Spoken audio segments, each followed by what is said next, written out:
tie up to what presentation is today, how we deal with assisting in a proactive manner. Some of it has been mentioned by the speaker prior to me, but I'll elaborate on that and try and deal with some issues that I think we should pay more attention to.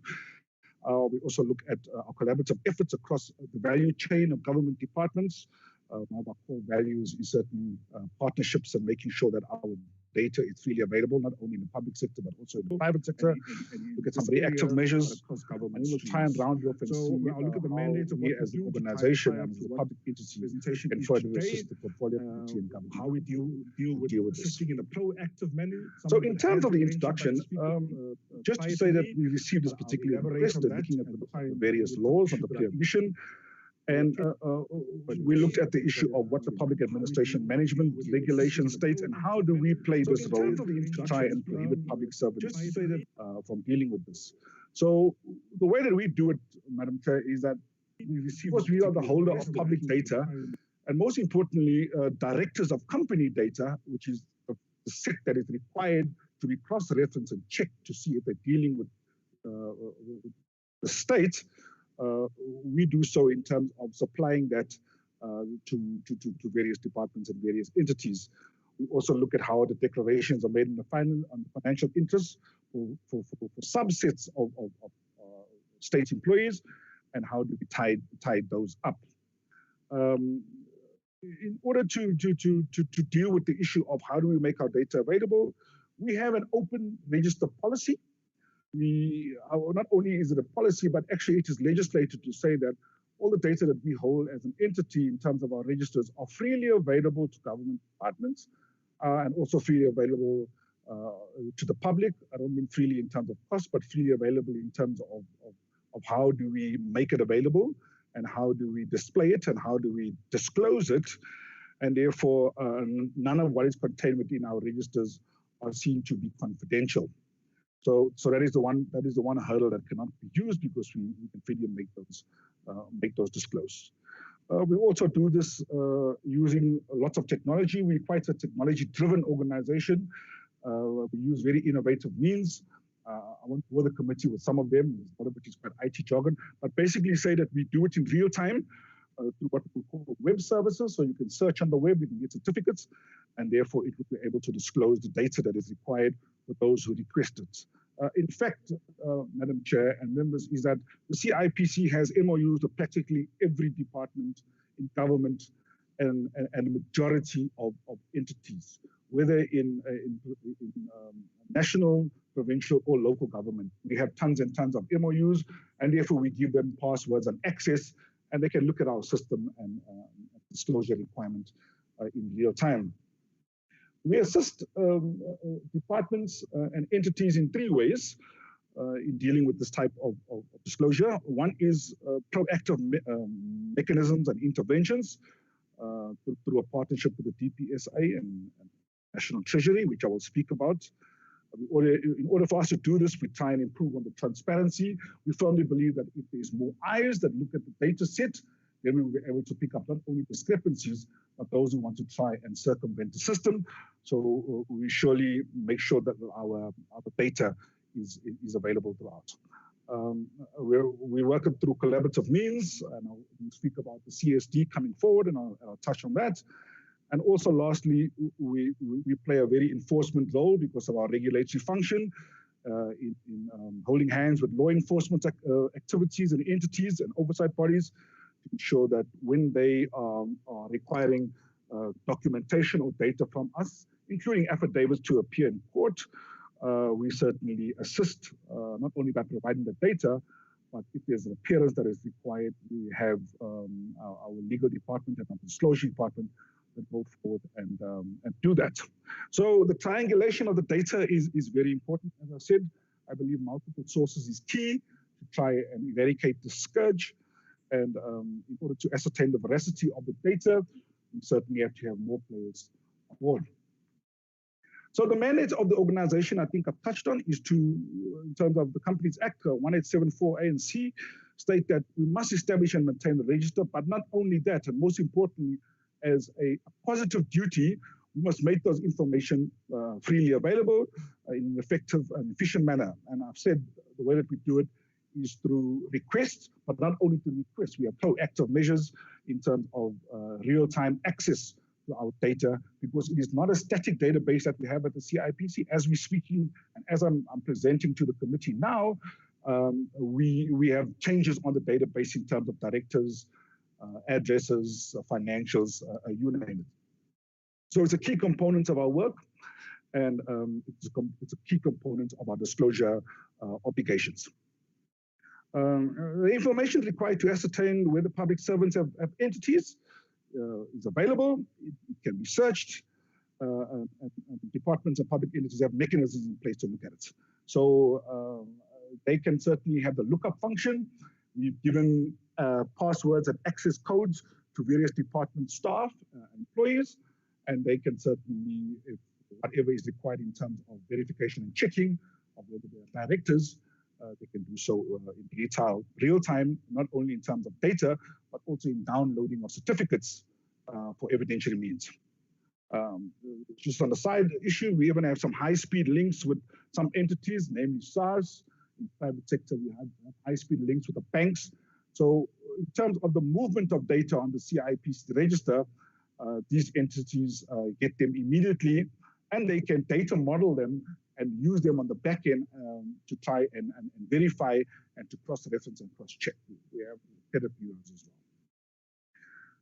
So continuing the mandate of the CIPC, just to state that there is no legal impediment for public servants to register the companies, but there is an impediment for them to use those companies to interact with the state as per the regulations. So they must disclose this during the annual financial disclosure reporting, as we all know, and to deal with the issue of directorships as well as ownership, which is required in terms of those disclosures.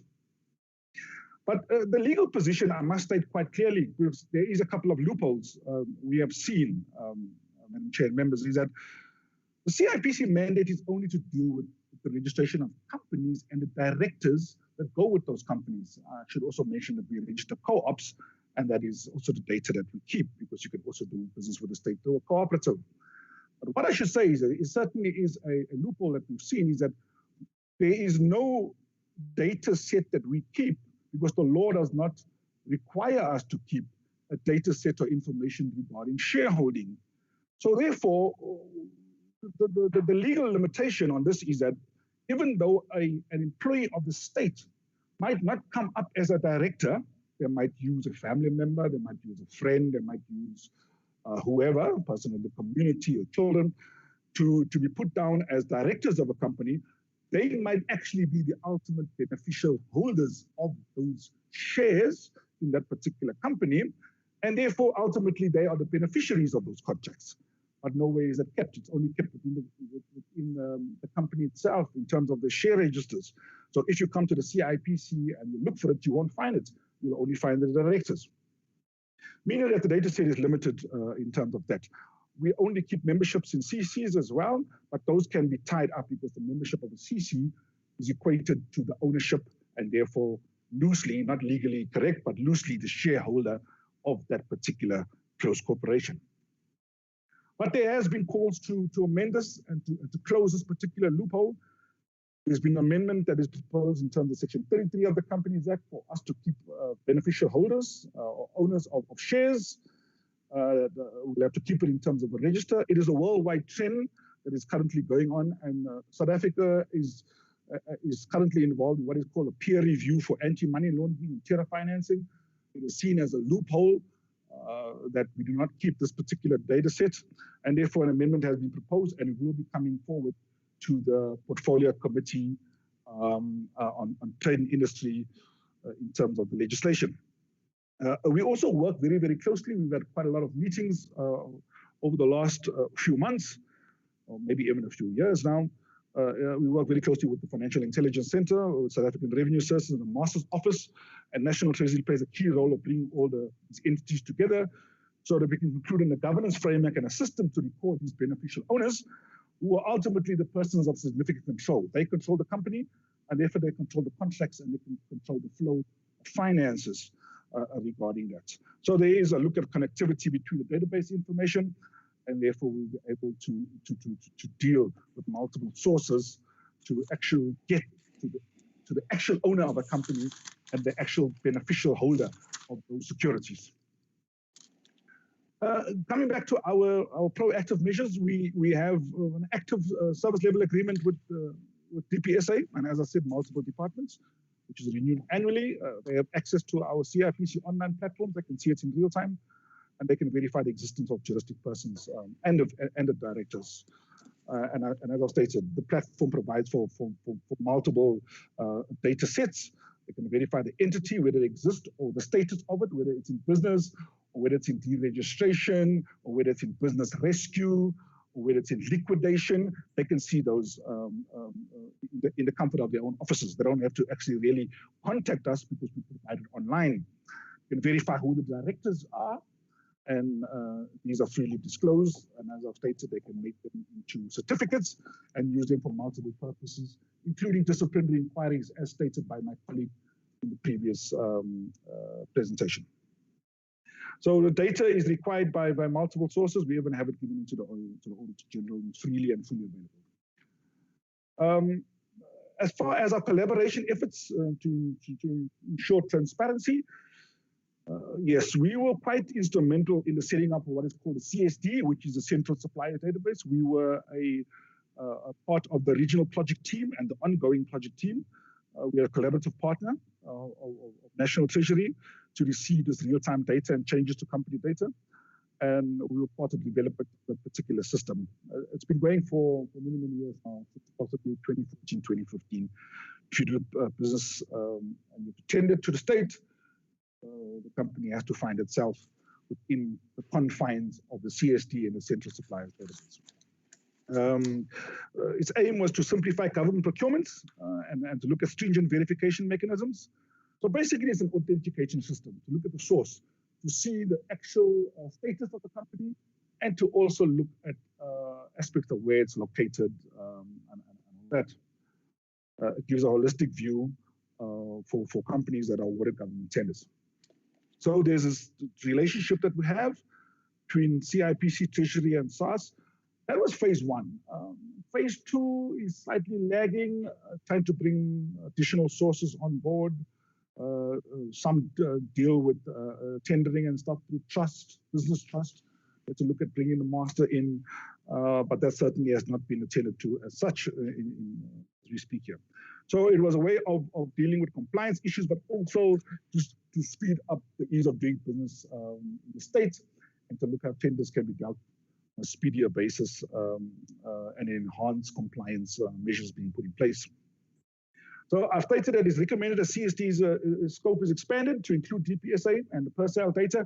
I think my colleague was also mentioning that we need to look at how we screen directors of companies that were in tenders that are government employees. And I believe that we can have a set whereby in real time, the CSD database can be plugged into the personnel database, and therefore additional questions can be asked, additional triangulations can be done in order to red flag where the personnel data that is inputted by that particular staff or employee of the state, whoever does it on his behalf, suddenly becomes red flagged, and it raises certain concerns regarding that. So more interconnectivity across these entities is required for us to have more reliable data. We've done it in the past with a system which is called the BIS portal, which was launched by the President last year in November. We currently at CIPC have a full data connectivity between ourselves, South African Revenue Service, and entities belonging to the Department of Labour, as well as banks and multiple other entities. So it's quite possible for us to plug in the DPSA data and therefore have it red flagged to the CSD. As far as reactive assistance to government institutions and the legal framework that is attached to that, as I said, we assist various organs of state in their investigations into fraudulent activity, contraventions of the Public Service Act. And we do this by vision of those documents, as well as by ensuring that affidavits are done and doing multiple checkups on the system. If there are changes that have been affected to it, we also look at the historic aspect of those companies, the historic data, because what happens is that sometimes when you onto some of these employees, of the states. They suddenly remove themselves, but we can historically look when those were done. We have timelines attached to those, and the database will be able to record all the historic data going back to when the company was formed and the formation of that particular entity. We receive it in multiple ways, formal, informal, we have emails, get calls, but we certainly deal with the aspect of subpoenas in terms of the Criminal Procedure Act and assist law enforcement agencies fully regarding that.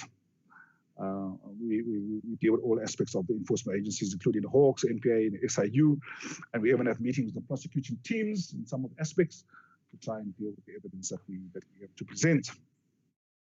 And then the next one that we deal with is the Auditor General.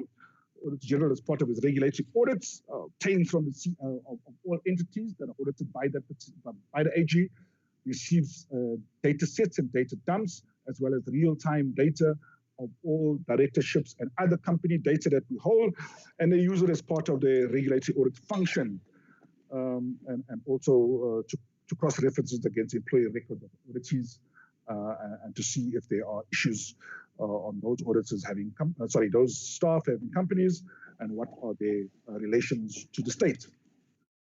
So in conclusion, Madam Chair and members, is that yes, we do have all of this data, the crossing of data, the usage of data, and the disclosure of data. As I said, National Treasury, we do it in real time, verifying existence of companies. But what it does not contain is certainly a bit limited, and we need to obviously open that up as well, is that it's not included in terms of the verification of the directors. So the CST only looks to see what the status of the company is, whether it is registered, whether it is in good standing in terms of its annual returns, it's up to date, it's not in the process of being deregistered, it has not been liquidated, it is not in the state of business rescue. So that's what they look for. So we need to include additional data and also look at verification of those particular directors, whether they have disqualified, because we also keep a list of what is called disqualified directors as part of our function, and therefore we need to put that in and plug it in as part of additional checks that the CST is required to do. As a result of that not being done, there is large volumes and increase in ad hoc requests in terms of the reactive investigations by various departments and entities and enforcement agencies to gain information on our end to assist as far as whether it's disciplinary processes or enforcement or prosecuting processes that are required.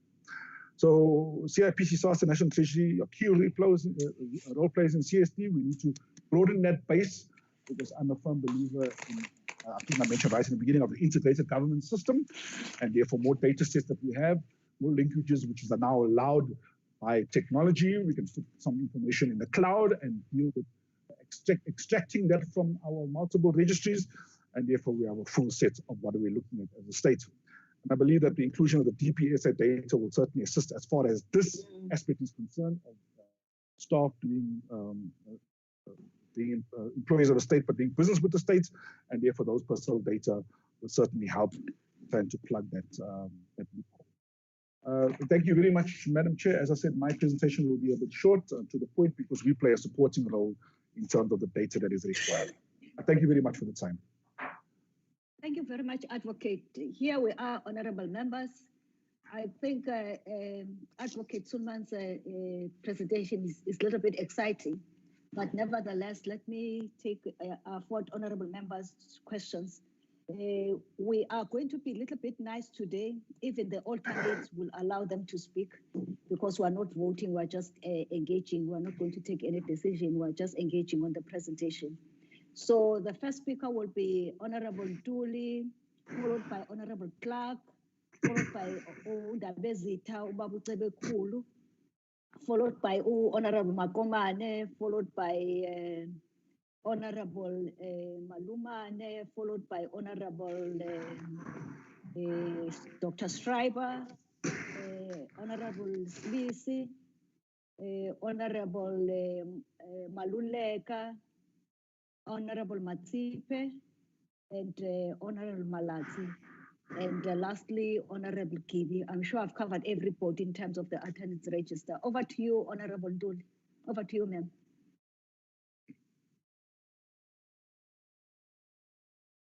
Chair, My sincere Honorable Pula, apology. are you here? Okay. Chair. Yes, ma'am. Chair, I'm listening. Chair, my sincere apology. I had to cash up the thingy, the presentation. Oh. Okay. Yes, no problem, you pass. Relocate. My network was not allowing me, so I had to relocate. Okay, no problem. We'll come back to you if you wish so. Please, I do give an opportunity. To. Oh, okay, ma'am. Let us give Honorable Clerk over to you, Honorable Clerk, if you wish to say something or engage. Yes, thank you, Chairperson, and thank you for the presentations. And I'm really happy to see that there is a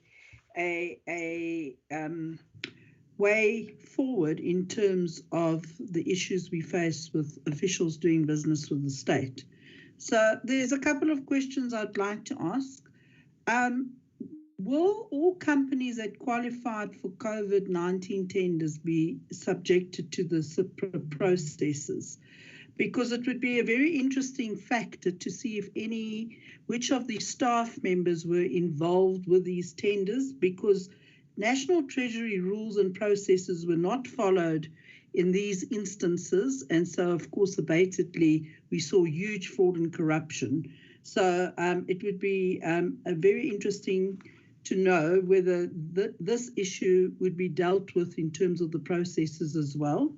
That's the first question. Then, if the DPSA are to include their databases into the CSD, what would the timeframes be of that process? Because I wouldn't like to see it open-ended and in a year's time we sit here again and we still haven't reached that outcome. I also would like to know if the PERSOL system would have the capabilities in order to integrate into the database of the CSD.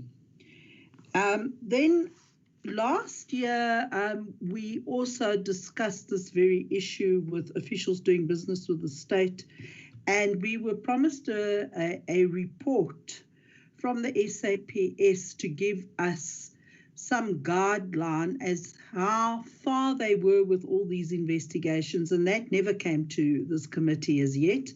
And I'd like to know, when will we see this as these processes unfold so that the committee is aware that we are progressing with this issue? And of course, also the report as to how many of the government officials from a national and a provincial level were involved in terms of tenders during COVID-19 as well.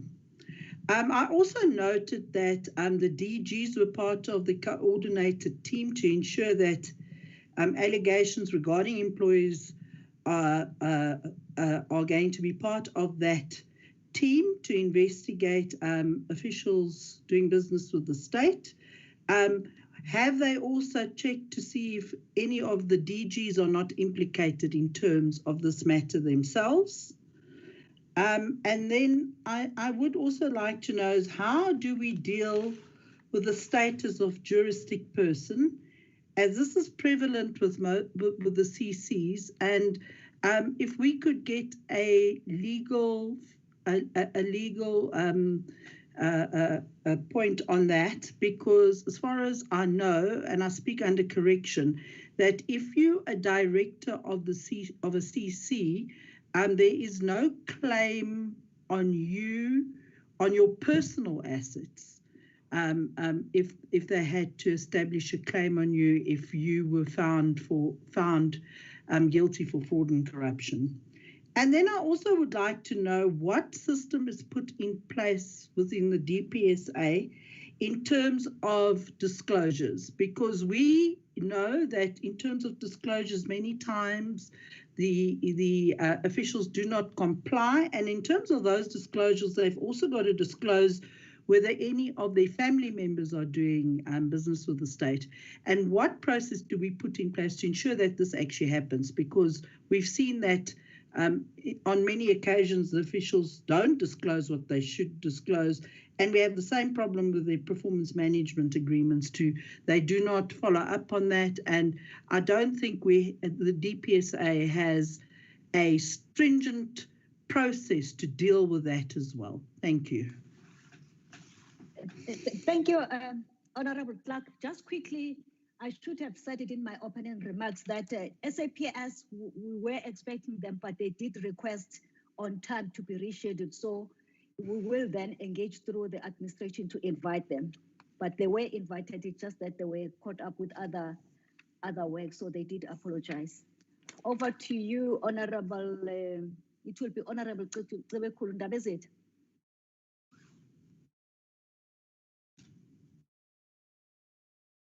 Must I skip? Okay, silence is golden.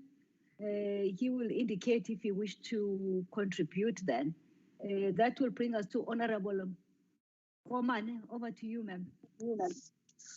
Thank you very much, Chairperson, and good morning to colleagues. Chair, one would want to ask questions, but let me still familiarize myself with the committee. I will then come back. Thank you very much. Thank you very much, ma'am. That will bring us to Honorable Maluman. Over to you, ma'am. Thank you, Chairperson.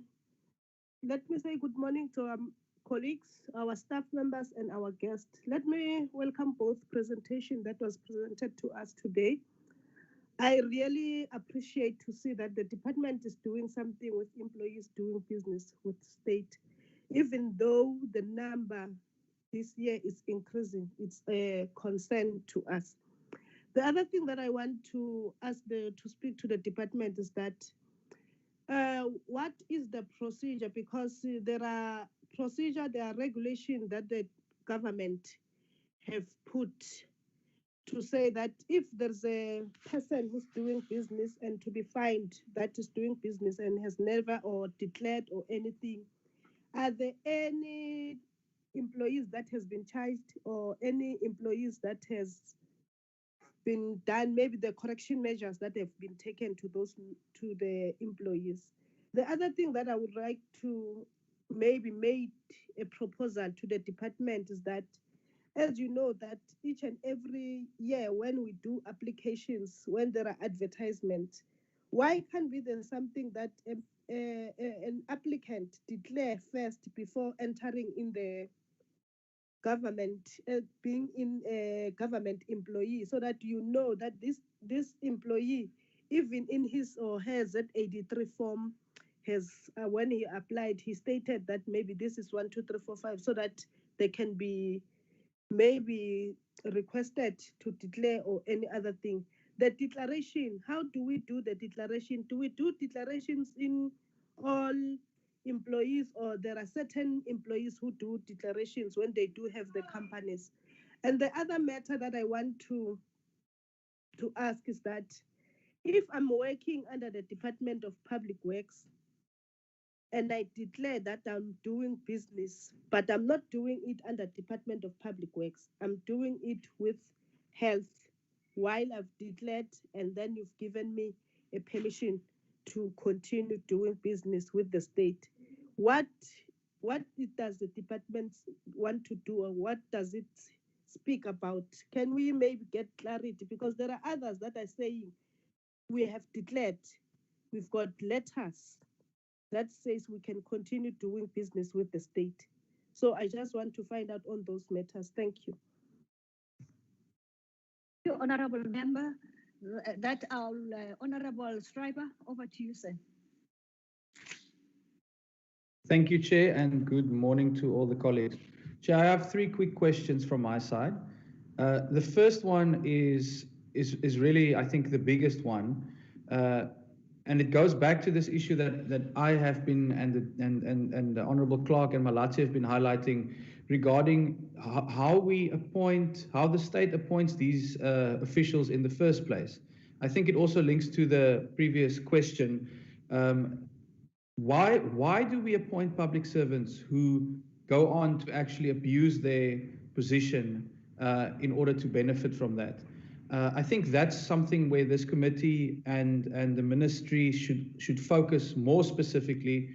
What measures can be put in place so that you go to the root of the problem, which is why are these officials employed in the first place? What kind of requirements are there to prevent people who will take advantage of their position from ever actually being employed in the first place? That's the first question, Chair. The second one is similar to the one that I asked during our previous meeting, when the Public Service Commission showed us data on the number of cases in the National Anti-Corruption Hotline. Chair, I appreciate the information being shared with this committee regarding suspected cases and sort of, indications. But actually the question is, how many public servants have actually been found guilty or even just arrested for illegally doing business with the state? Can we get that number? Because frankly, as long as we are tracking this and we're seeing that there are these number of officials who appear to be doing business with the state, but there are never any consequences for that, then it becomes a meaningless data gathering exercise rather than one of consequence management. So can the presenters give us any indication as to actual real life consequences that have happened for officials implicated? Chair, the final question, I'm not sure who will want to take this one, but I think it's a very important one.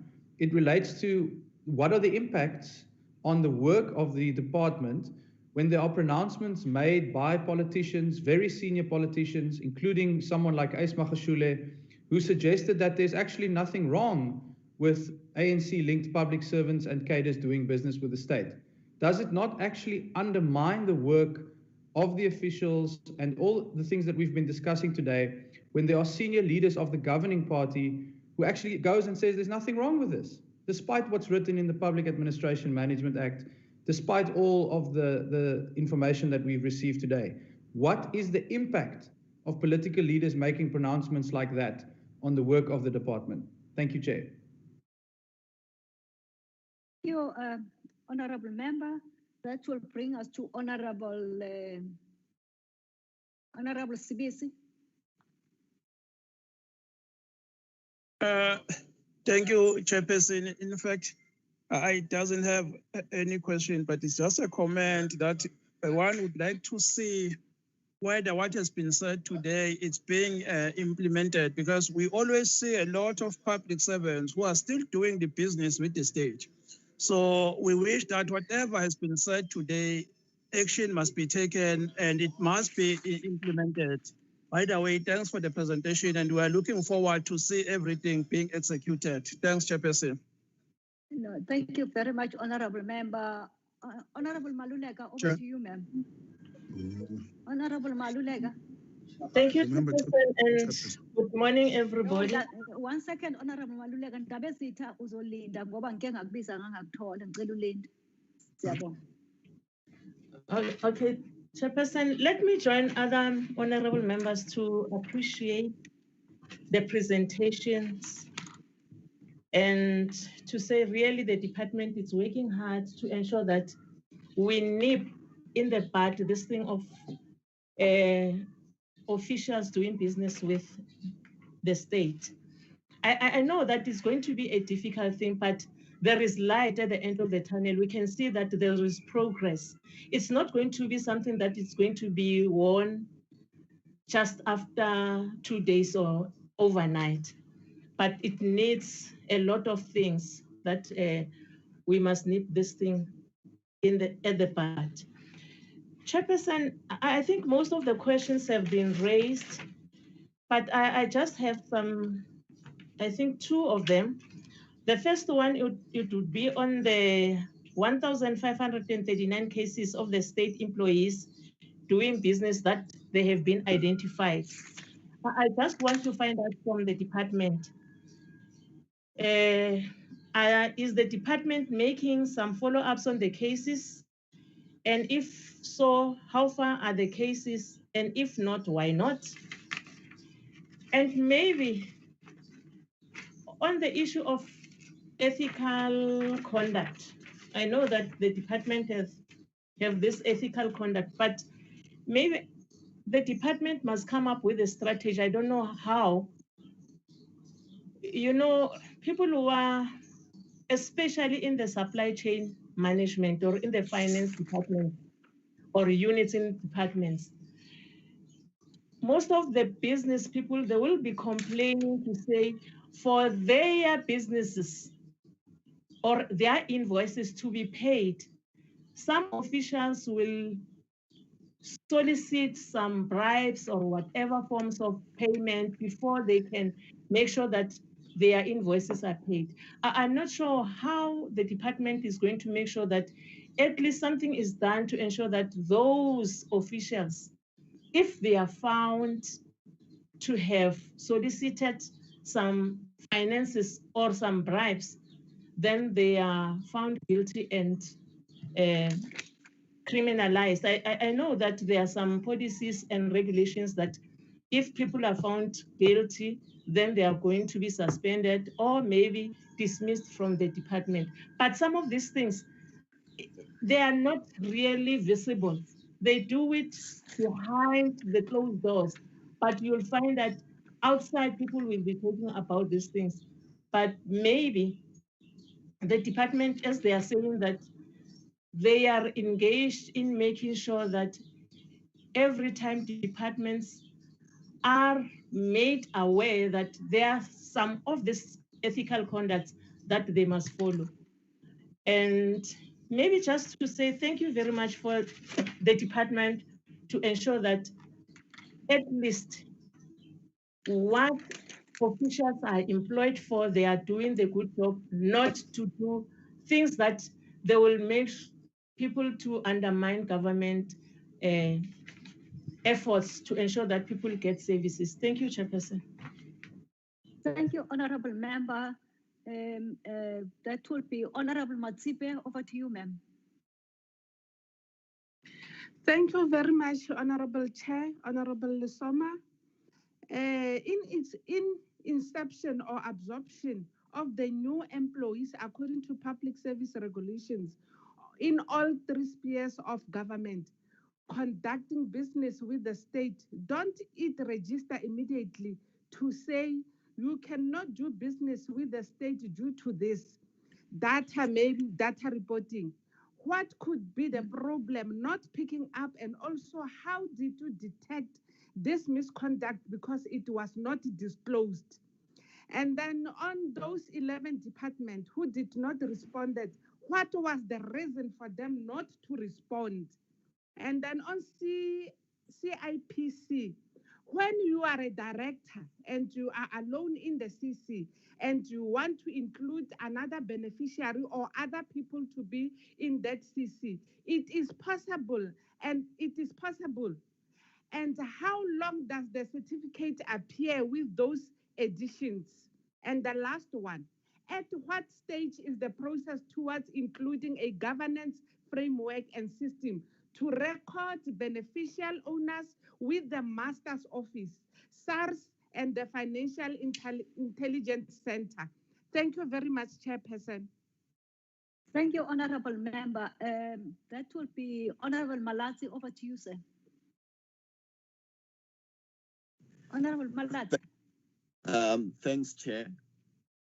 Honorable Schreiber basically covered the primary point that I wanted to make, but the secondary one is, in reality, Chair, we operate with the full knowledge that doing business with the state is legally wrong and it's unethical. So what I want to establish from these presentations is the preventive measures, because one, we are dealing with a situation of where the law states it clear what shouldn't be done, and the acts of unethical practices by public servants doing business with the state continues. But secondly, because there is no mechanism to pick this up instantly and stop it from happening, which would have resulted in many of these unethical transactions that involve public servants from taking place. So I want to establish, particularly from the department, in terms of the very first internal processes of establishing that public servants are not doing business with the state. And the secondary one being, once that has been picked up, what is the first course of action that happens to the public servant concerned?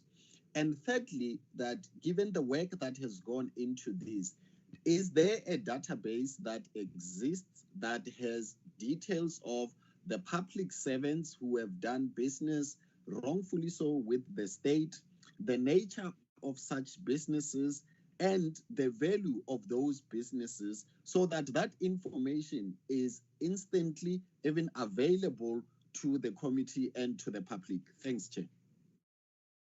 Thank you, Honorable Member.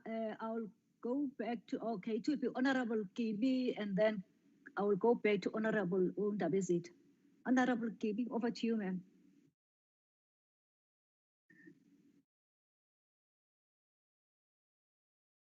Thank you, Honorable. Technology is catching up with me here. Honorable Chair, thank you so much. Good morning, colleagues and all the honorable members. Honorable Chair, mine is not a question. I don't have a question. It's just to appreciate the work done by the department so far, because as much as this issue is frustrating to us as politicians, of officials that are doing business with the government, with the department, it's also the same. So I'm therefore saying, on the issue of the departments not responding to issues that they are supposed to be responding to in terms of people that are doing business with the state, I think if we can really make sure that there are time frames to avoid the non-response of the different departments, so that they know that they have to report at a certain time, and if they are not reporting by then, maybe follow-ups can be made.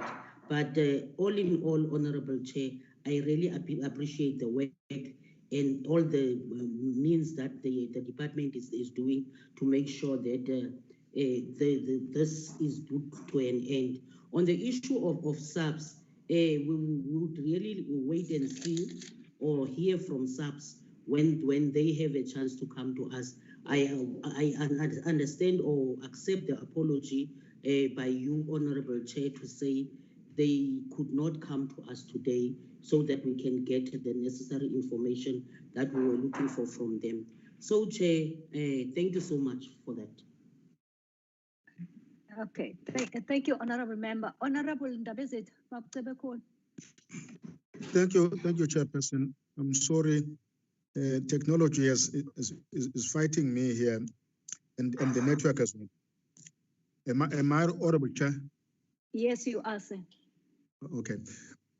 All I wanted just to raise, Chairperson, thanking the presenters, but you know, I'm not sure whether I missed the point when it comes to identifying the public servants that need to be dealt with, who are in national and provincial legislatures. Was that Chairperson having the concern around the shenanigans in the local municipalities too? You know, in local municipalities, what one has been exposed to was the fact that even the employees of the municipalities, they simply bring in their front companies to do business, and that badly affects the local residents out there, because they don't get the services they require from the municipalities, simply because of the shenanigans that are taking place in the local municipalities. We find officials bringing in their front companies. You find officials, or you find those companies even not doing work, but they get paid, but having not done anything. You know? So the feeling on my side and thinking is that maybe if the structures could maybe widen their net as far as trying to sort of bring to book all the wrongdoers, as well as trying to save for the state, because my understanding is that even those funds that are going down to the local municipalities, some are from national and provincial governments to assist the local municipalities in pushing the development to the communities. That's the concern that I wanted just to, but excuse me for having sort of trying to interrupt simply because of the network as well as the technology. Thank you, ma'am. Okay, thank you very much, Ndabezit. Mampemba, are you still want to come back, or yes, shall we pass? Yes. No, thank you, Chair. Chair, thank you for the presentation. Although I caught it in the middle, particularly with the TPSA. Those are the challenges that we have, our daily challenges with this IT.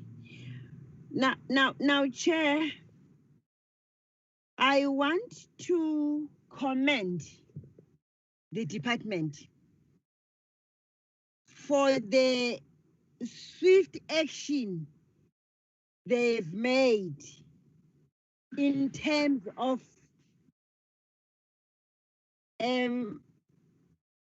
strictly avoiding government officials to have business with government.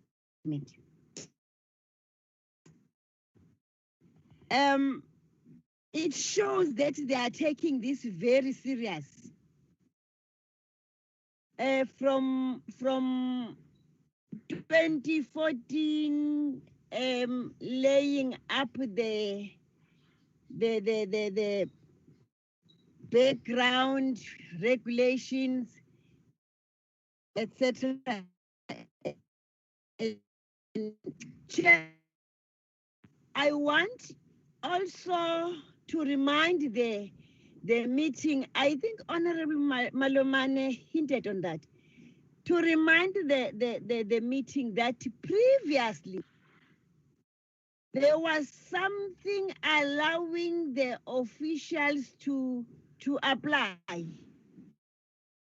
and be given permission to do business with a government.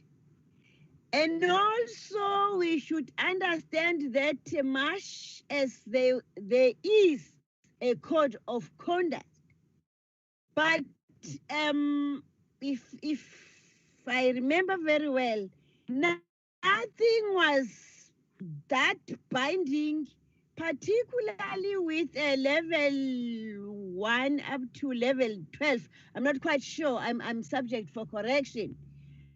And to me, this is like transformation. And transformation doesn't happen overnight.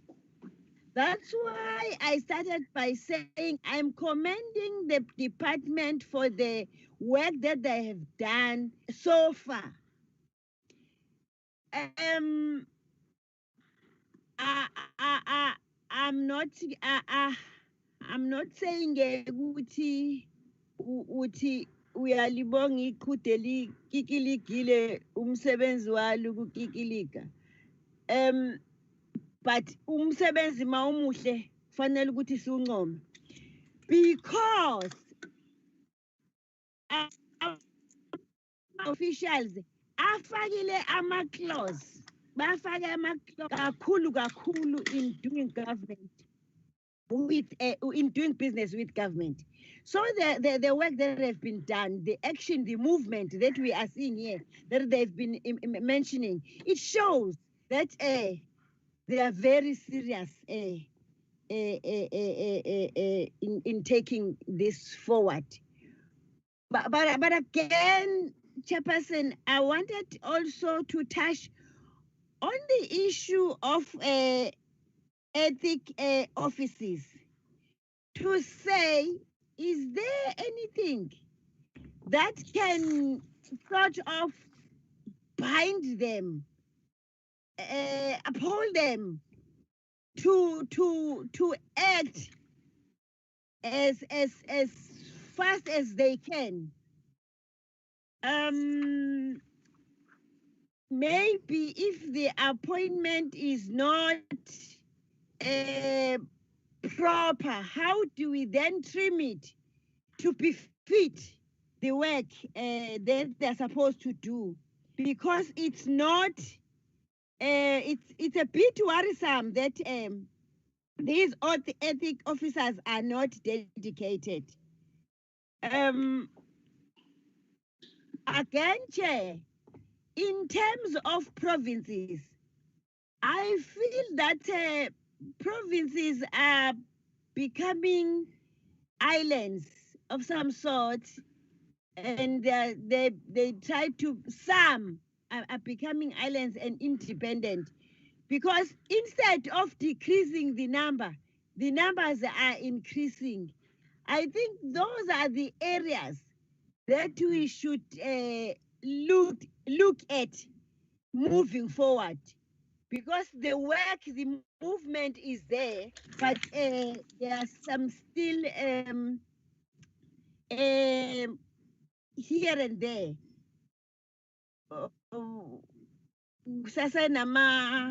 Kusasavuza here and there. How do we then tighten up? How do we then strengthen? And Chair, lastly, I mean, this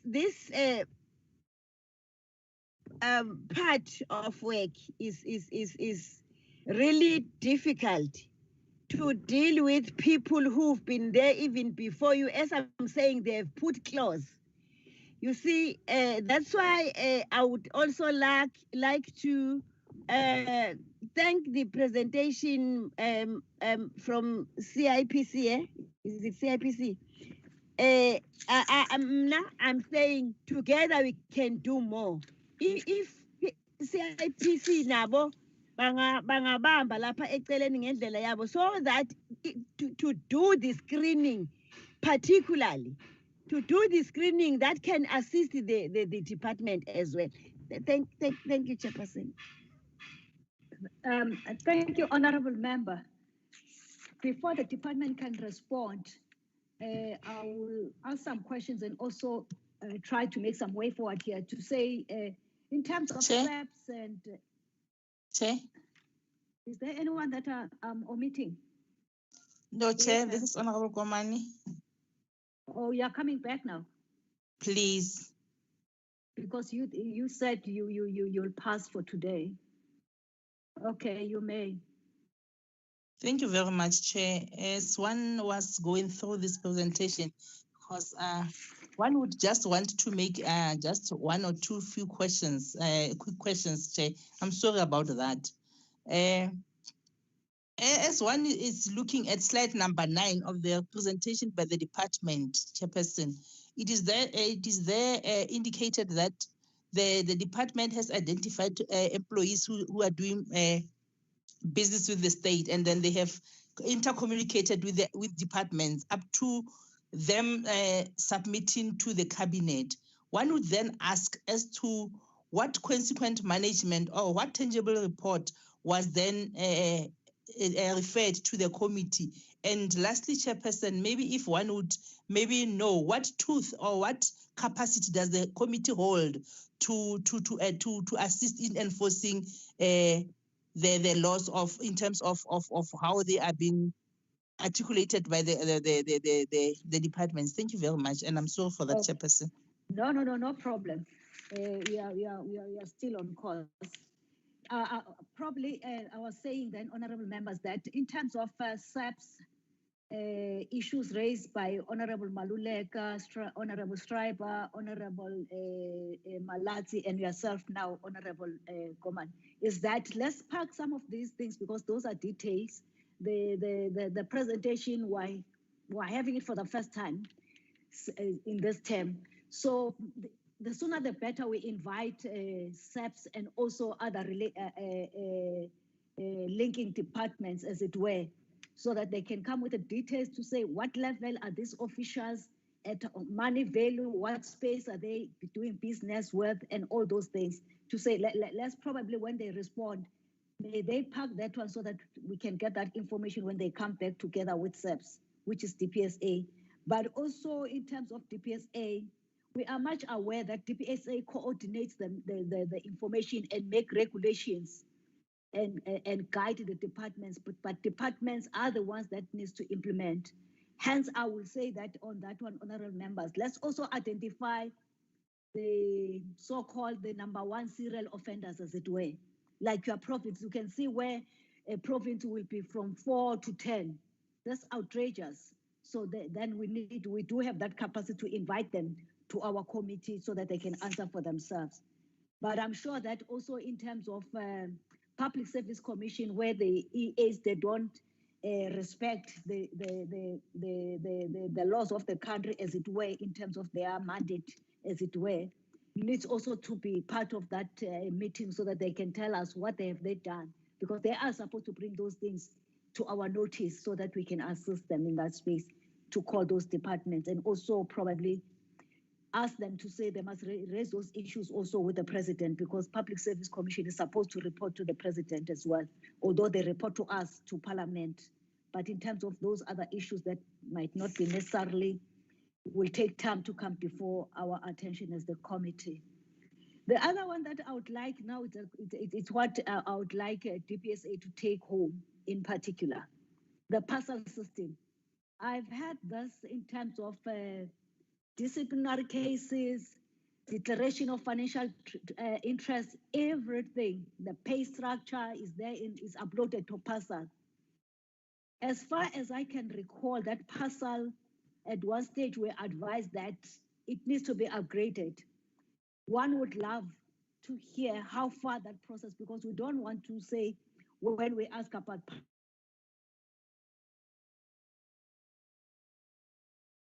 parcel and that could be a national disaster. But I would like then, I know the treasurer is a project leader, but DPSA must talk to that.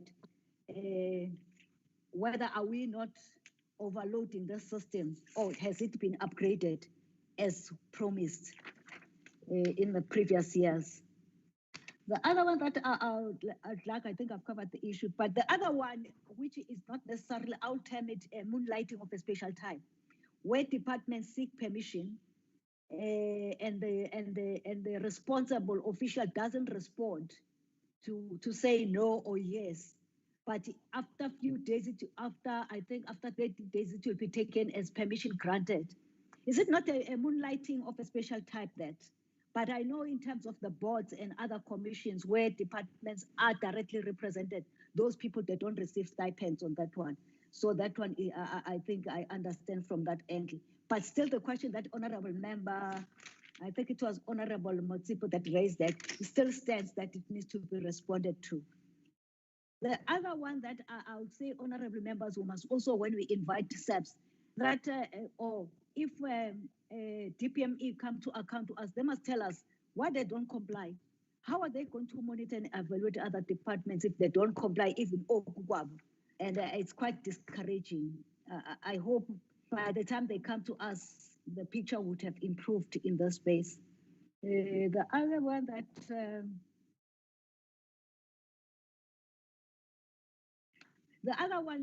DPSA, that I don't find it comfortable convincing that the mere fact that there's no official responsible to upload this information. When you record somebody, you recruit or put somebody to parcel to be in the payroll, you use the ID. The ID should be able to tell you, based on what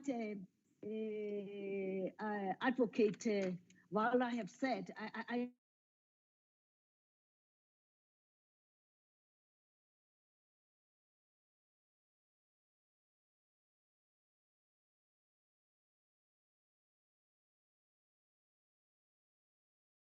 We've lost you, Chair.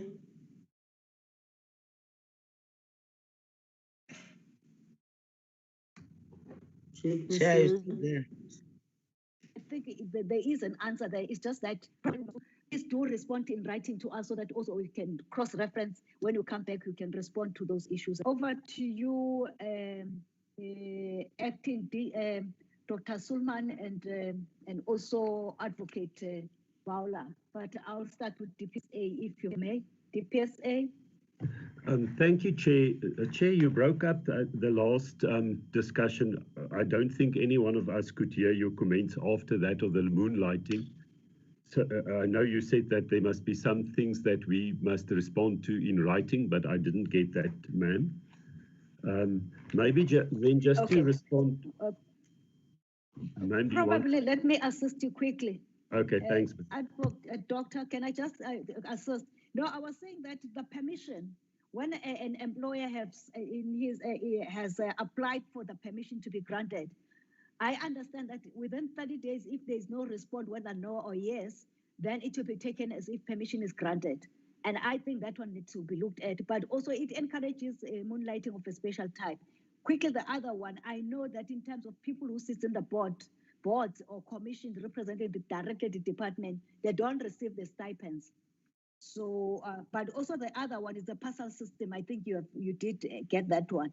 The other one was a DPME issue. That way is very discouraging. But we'll engage DPME when they come before the committee to respond and also give us a clarity. How are they going to monitor other departments if they also behave the same like them? Over to you. Thanks, Honourable Chair. Thank you, members of the House, for the encouraging messages that you also gave, and your critique is not seen as criticism, but also to build our systems and processes. Honourable Clerk, my response to you regarding the databases of DPSA and that of National Treasury, we do not merge information, we do not integrate. We just dump information from the CSD database to the PASHAL database in a secluded environment that there's no fear of interference, security breaches, that type of things. And then overnight, we get the information that we want that's extracted from the system. So, Honourable Chair, that also may answer your question about do we not overload the PASHAL system. These things doesn't interfere directly with the PASHAL system itself. It's just additional functions where you explore the possibility to extract data then from that database for our own purposes. So, Honourable Clerk, then regarding the number of government officials, if they are involved in tenders, especially now this COVID tenders, if we would have picked that up, and the DGs that's part of this process, if they are also checked, I can confidently say if they are not on the CSD captured as employees or as individuals doing or seeking for tenders for government, then we would not have them on the list. So if they're not on the list, then they cannot be guilty of this. So the system... Just interject. Can I just interject? Sure. Advocate Paula, can you just remove the presentation from the screen, please? You may proceed. Okay, thank you, Chair. The system in the DPSA for the e-disclosure, we have a contract with CITA, who is running the system for us. It's an electronic financial disclosure system with all the requirements that you need to submit. We have a rigorous system where we inform government officials to comply. If they don't, there's follow-up on those who did not. We have a current, for this financial year, a 98% submission rate for senior managers, which is quite high.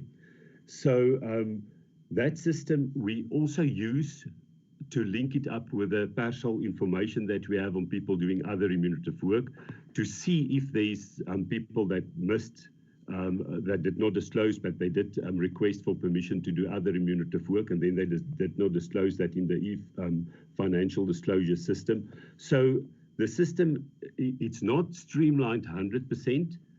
Some of it is manual, but there is a lot of work going in terms of integrating the databases and to see how we can utilize that data to our benefit as the DPSA. So, Honorable Malumane, the number increasing is a concern for us as well. The procedure that we do, if we how we manage this whole process of people conducting business with the state. The end of the month, we receive a report from the Central Supply Database, where they indicate to us all the names that were flagged on the CSD system as public servants. Because when you do a request to register on that system, there is a question that asks if you are a public servant. So if you indicate that you are, you will not be registered. But when they do not indicate that, it slipped through. Then we use that database, we run it through Partial, and we pick up the name then with your ID number, and then we can verify that you are quite possibly a public servant. It may be that you've resigned the month before, so that Partial was not updated. So that's why we then refer that name list to the departments, so that they can then verify if the employee is still in on their books or not. And then if they find that the employee is, it's their duty, as the Honourable Chair rightly said, to then take disciplinary steps against that individual. So they will come then confront the person, ask for the information, get the relevant data or evidence, because DPSA, when we do send the name list, we also send all the information of the tenders, the value of the tender, the companies involved, all of that we also get from the CSD system. So that information now in the process that we have now with the SAPS and the NPA, we then hand it to SAPS to start with the investigation, because SAPS need to have credible evidence to start the investigation. And they then work hand in hand with the prosecutors then to prosecute the case and then to charge and prosecute. So that is the process that we follow. So some of the departments already did do some corrective measures where they asked the individuals to deregister, where they did not conduct business, but they registered on the system. So they asked them to deregister before they start then conducting business with the state. Some of them even had disciplinary cases against the employees, and most of them indicate that they are still busy with investigations to get that information. So, Honourable Malumane, I also take your proposal in a good spirit that when people apply, they should then in the Z83 form indicate, and that is part of the directive where we indicated before a person is appointed in the public service, you need to inform that person that you cannot do business with the state once you join. If you want to do other remunerative work, there's certain stringent criteria that you need to abide with before you can be allowed to do that, so that we you don't get people get surprised when they hear that they cannot do business with the state or do other remunerative work as they wish. So there is also on the CSD, as I indicated, a declaration that you need to complete. If you are a public servant, you don't get registered on the system. So the issue around if you are working for the Department of Health, can you do then business with Department of DPSA for argument's sake? You cannot. The law is very clear that you cannot do business with the state, and all of those departments are part of the state. So, Honourable Schreiber, the appointment of officials to the public service is really an important issue. You need to appoint the right people. Unfortunately, some people do, after they get appointed, venture into this criminality of doing business with the state. And that is why we had those measures put in place by CSD, where if you can only do business with the state if you're registered on the tender system, which is in the CSD.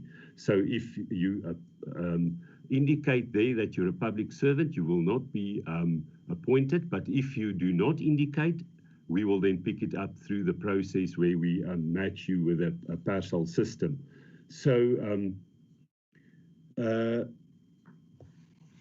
I know my minister and my DG always say if they can be the first ones to go and arrest these public servants doing business with the state, they would do that. Unfortunately, that's not the mandate of the DPSA, as the Honourable Chair indicated. So that information of how many we have actually and how many people were arrested, I will rather leave for SAPS to answer that. Honourable Maluleka, we have 1,538 cases. We follow up with those departments. We wrote letters, as I indicated in the presentation, and our DG's office is now also contacting one by one of the DGs to respond to why they did not provide us with information. And then in terms of ethical conduct, we do have a code of conduct for supply chain managers and for finance managers. And this whole issue of ethical conduct must be also, it's a system where you also need to have a culture of ethics in a department where action is taken against people who do not abide with rules and regulations and the law, but also reporting, to encourage reporting if you see people venturing into this, to report that so that there can be action taken. Then Honourable Matsipe, I've already indicated that when you are absorbed into the public service, you cannot just do business. That is HR's function to inform the people that's in the panel that want to be appointed to the public service. And then also the reasons, as I've indicated, our DG is following up with all the different departments to provide us with answers why they did not submit the information. But I also indicated that we're working very close with the ethics officers now, where the ethics officers did not change the last month, so that we can address this issue with the departments on a one-on-one basis. Then Honourable Malatsi, the mechanism, I think I've explained how we deal with preventing public servants from getting onto the database and to venture into tenders. Then regarding the database, I can assure you we have a database with all the possible public service employees, the name lists, the data around the volume or the nature of the business, the value of the business, all of those, but it's still just allegations. And that is the lists that we send to the departments to verify, so that we can come up then with a database where we know exactly these are the people. Because from my experience, there may be 1,539 on the list, but I will be surprised if it's more than 300 people definitely doing or conducting business with the state. Because there's also issues not only of people that's resigned from the department, but also wrong appointments, which we, over the last few months and years, rectified with the CSD so that we don't flag those people anymore. Then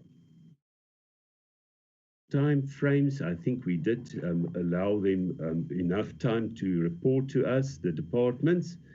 And then I think the other issue was the issue around ethics officers.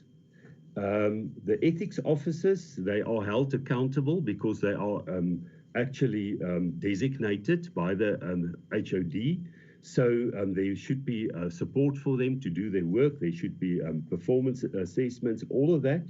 But we also recognize from the DPSA side that the role and responsibility of the ethics officer increased significantly.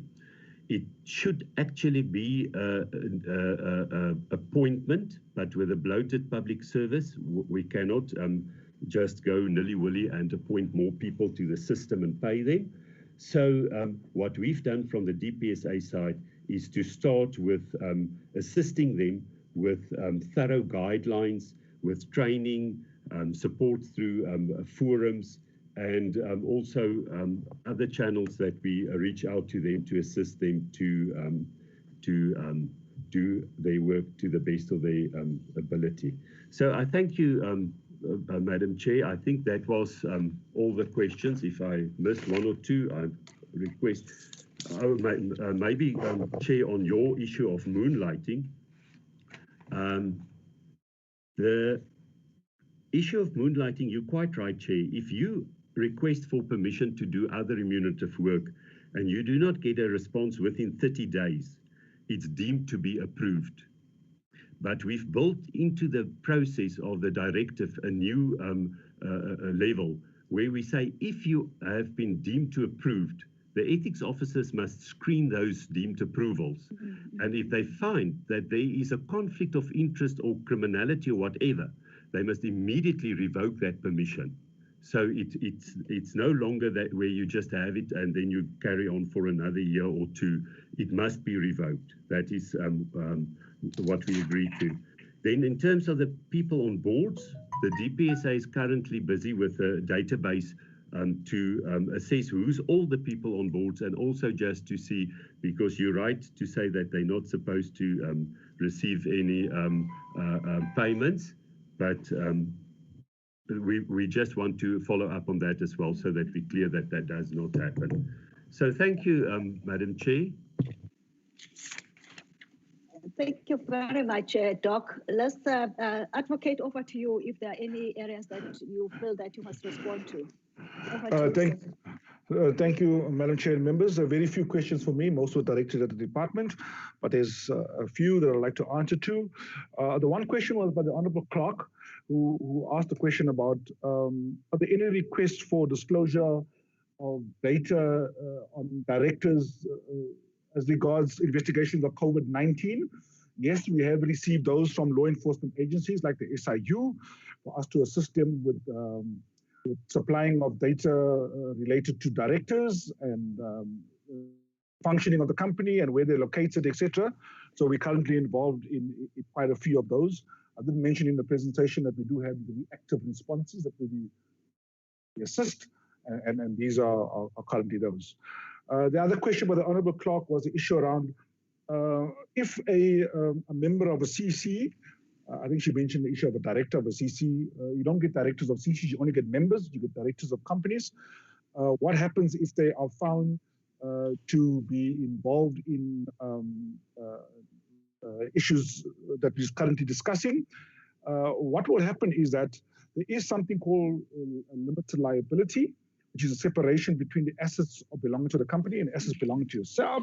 But if you are found to have been involved in matters involving fraud or any criminal activity, or even the Companies Act states, you have set up a company for fraudulent means, therefore the separation falls away. It's something in law we call piercing the corporate veil, and therefore you will be held personally liable in your personal capacity, and therefore your assets will become available to be dealt with in terms of the law. So there is that proviso legally in terms of the separation. The other question that I have was from the Honourable Motsepe, who spoke about how long do we deal with CIPC with the amendments of directors or the amendments of members. It is a 24-hour process. As they come in within a few hours, they are gone out.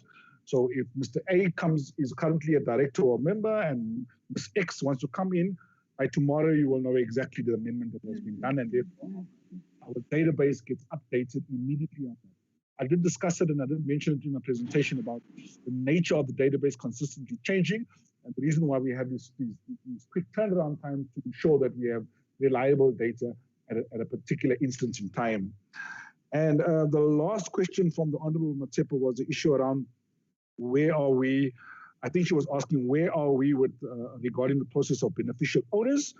There are a couple of streams that have been set up under the auspices of the FIC and National Treasury. One is a legal stream, one is a governance stream, one is a framework, one is a technology stream of issue about triangulating of the databases, and lastly is the infrastructure stream. Most of these streams have been set up. However, they're all dependent on the legal amendment to the Companies Act, but we're running them in parallel. The amendment will be dealt with in terms of an holistic amendment to the Companies Act by the current Portfolio Committee of Trade, Industry and Competition, is therefore on their radar, but the other streams are working fully in order to be ready once the amendment is done to ensure that the governance, technology and infrastructure framework is put in place for us to look at the cost of the printing of the databases. That was the only questions from my side. Thank you very much. Thank you very much, Advocate. That's so, honorable members, bring us to the end, but also we can't just have an engagement without saying what then from our side. We will schedule a meeting with SAPS, invite Public Service Commission, invite DPME because they are supposed to do something in that space as well, and have all the cases, not only COVID because we're not event orientated, but including COVID-19, in what space the other ones are, what levels are those individuals and what amounts and who, but also at a level that also we don't seem to encroach to the administration, but at the level of the senior management, as it were, if there are any, but also looking from subs that, Dr. Stryber? Chair, I just want to note that there was a question not answered. If you can just come back to that after this. Okay, sure. Can we then we will make sure that also the levels also of senior management, so that they can account for their subordinates as well. The other one that I would say we should refer some of these issues to advise our counterparts, the COCTA Portfolio Committee, to look at seriously and closely the local government. I agree with Honorable Kirikolo. So will be, if need arises, we can have joint committees as well. But let's allow them to have a space on that and also request NCOP also to do the same. But also we'll maintain this one, which is my last point as a way forward also, which is one of the issues that we'll put as a standing item as one of our checklists in our resolution checklist, as it were, so that also we can measure ourselves that are we making a dent or not. With that, I think we really appreciate, and at least we understand how much damage is there, but also how much work for this committee that we need to do to assist these departments that are engaging in this behavior, so that we can assist them to avoid doing that moving forward. With that, Honorable Schreiber, the question was, and I'm sure they will send it in writing because I'm worried about the time. We must also deal with the other issue, which is quite important as well. Over to you. Thank you, Chair. I just want to get this on record that it wasn't answered. The question was related to the impact that pronouncements made by senior political leaders can have on the work of the department. One example being the Secretary General Ace Magashule from the governing party saying that in effect, there's nothing wrong with doing business with the state. I'd like to know from the officials, what is the practical real world impact of reckless comments like that? Thank you, Chair. Honorable Schreiber, Doctor, you will know very well on that one that you are putting the officials in a very uncomfortable situation. They can't respond for political parties and their principles. And I think it is more of a political question, but for now, I would say that they must just not respond to that one. But you are doing it for record, and then it shall be recorded like that.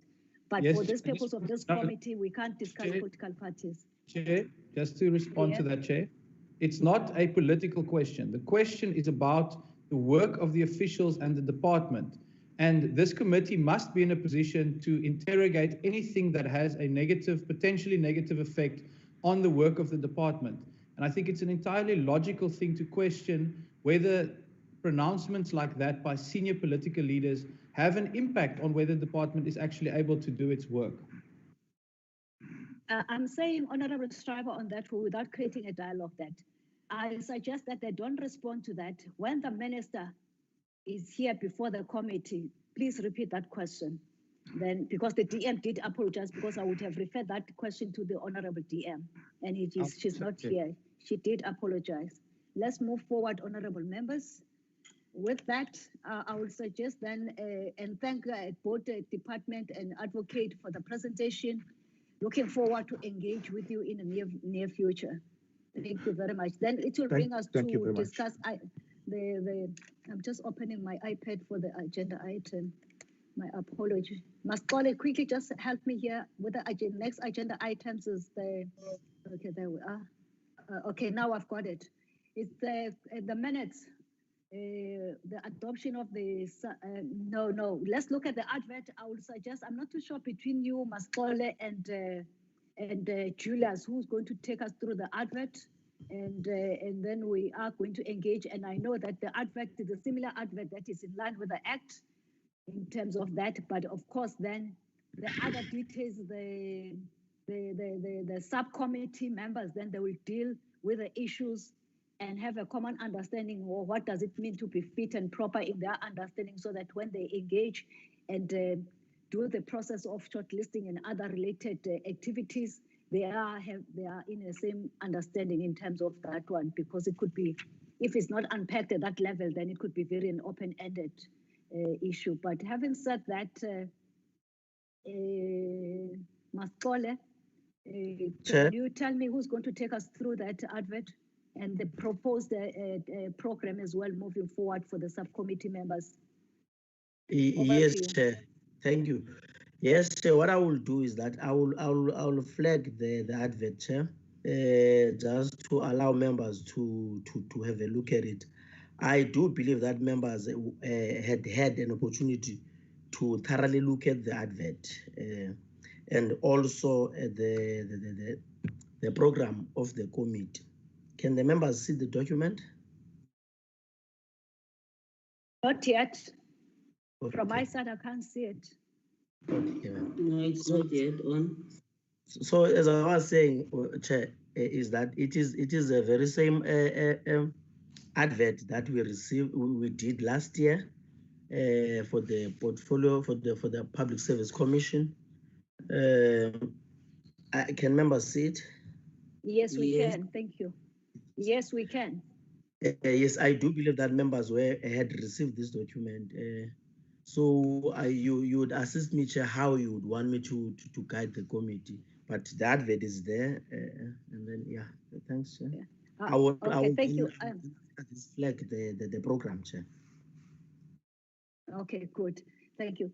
Honorable members, the advert is before us, and of course, as I did indicate, that it's informed by the Act. What does it say? And then the rest of the subcommittee will deal with it. Are we in agreement with the advert, honorable members? Or are there anything that you think that they must be covered or taken out without diluting the essence of the Act itself? Chairperson. Over to you, honorable members. Honorable Dr. Stryber. Thank you, Chair. If you just allow me, I'm just taking a brief look at the Public Service Commission Act. And there is a reference to the conditions of appointments of commissioners. I don't know if you're also able to see that, but it's Section 6 of the Public Service Commission Act. And you'll see there that there's a specific reference to a commissioner shall not hold office in any political party or political organization. And then there's also a requirement that without the consent of the president, commissioner may not engage or perform any remunerative work. My request would just be, Chair, whether we can consider including those provisions from the Public Service Commission Act, because we do include the constitutional requirements, which is correct. But since obviously this position is also guided by the Public Service Commission Act, I think it would be proper to also include those stipulations, Chair. So I take the view of the committee on that. Thank you. Okay. So it's more or less a matter of emphasis. Although we take that when the applicants and ourselves looking at Public Service Commission will look at the Act holistically.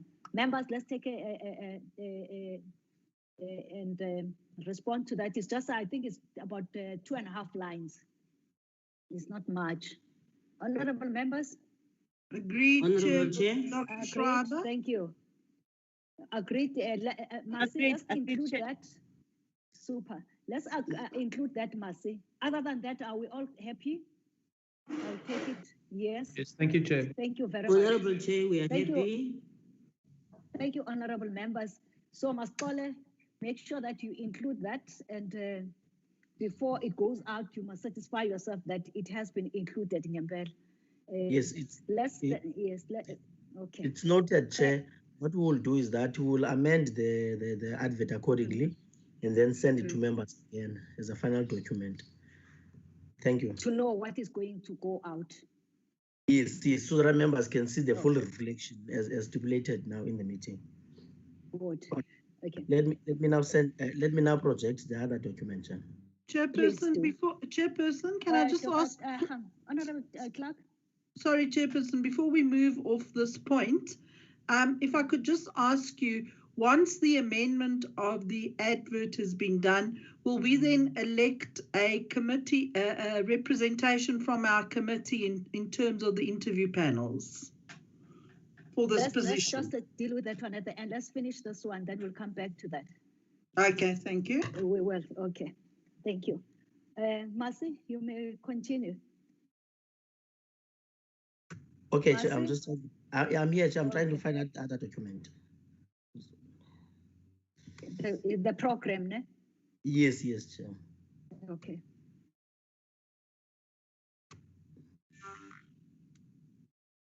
Just while we are still trying to find the document, the members should be aware that in terms of the Act as well, it expects us as this committee, within 3 months before the end of the existing commissioner, we must advertise and fill that a position or vacancy within that 3 months. So hence, we are dealing with this process so that we are also ourselves compliant with the Act. Yes, Honorable Chair. Mercy? Yes, I'm here, Chair. Oh, good. Can members see the document? Yes. Yes, Mercy. Yes, Mercy. Yes.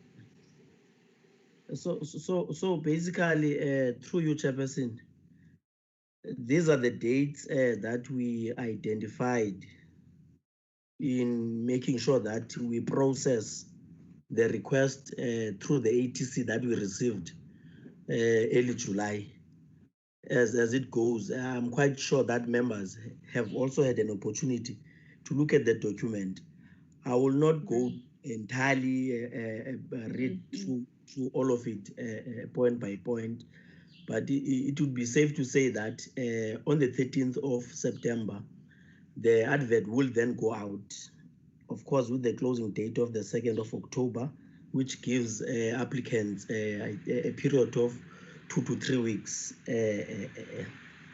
Who will then subsequently meet as the subcommittee, as you can see there from the 20th of October, we'll do the shortlisting. And then subsequently on the 30th, we'll do the interviews. And hopefully by 4th of November, we will then submit the subcommittee report back to the main committee for consideration and adoption, Chair.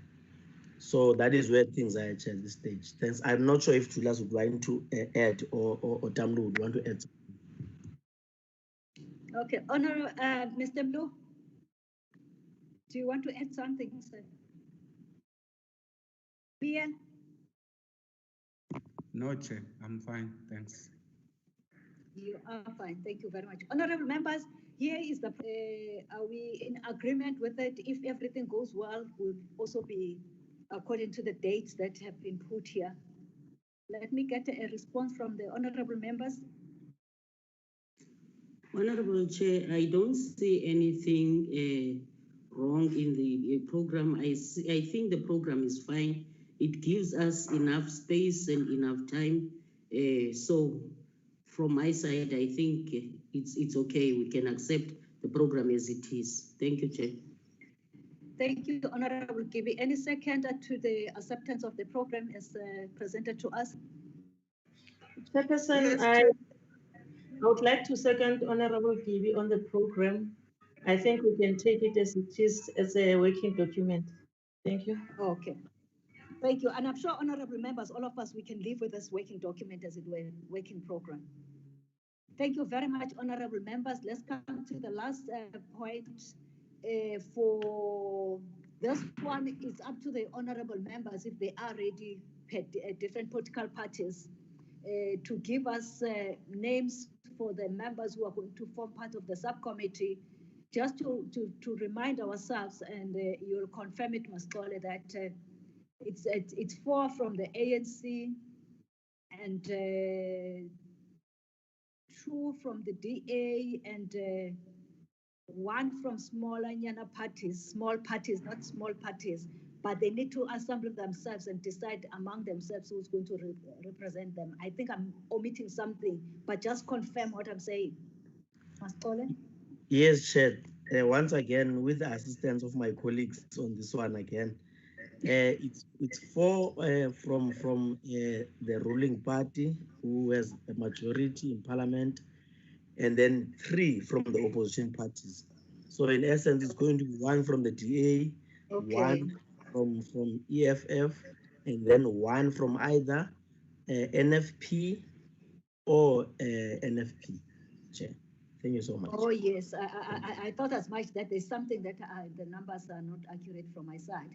So we are suggesting that we are saying that the ANC will submit the names, the DA will submit the name, the EFF will submit the name, and IFP and NFP, they will discuss among themselves and then submit formally a name, which doesn't necessarily say that they can attend, but also in terms of the subcommittee, it's very clear how to establish subcommittees. I will suggest, honorable members, that by the end of next week, by Friday, political parties in writing should forward their names to the administration, to Mascole, as to who are going to be the members of the committee.